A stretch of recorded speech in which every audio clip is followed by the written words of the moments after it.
சிதறிவிடும். செலவு செய்திட நினைத்தால் கூட இதயம் கதறிவிடும். பல்லாங்குழியின் வட்டம் பார்த்தேன் ஒற்றை நாணயம்.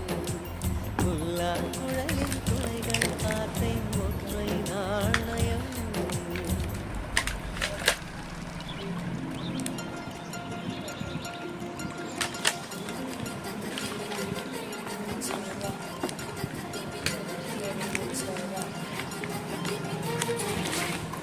இது அதில் கிட்டானா அதிலே வச்சுருக்கேன். இல்லை இதில் கிட்டாமா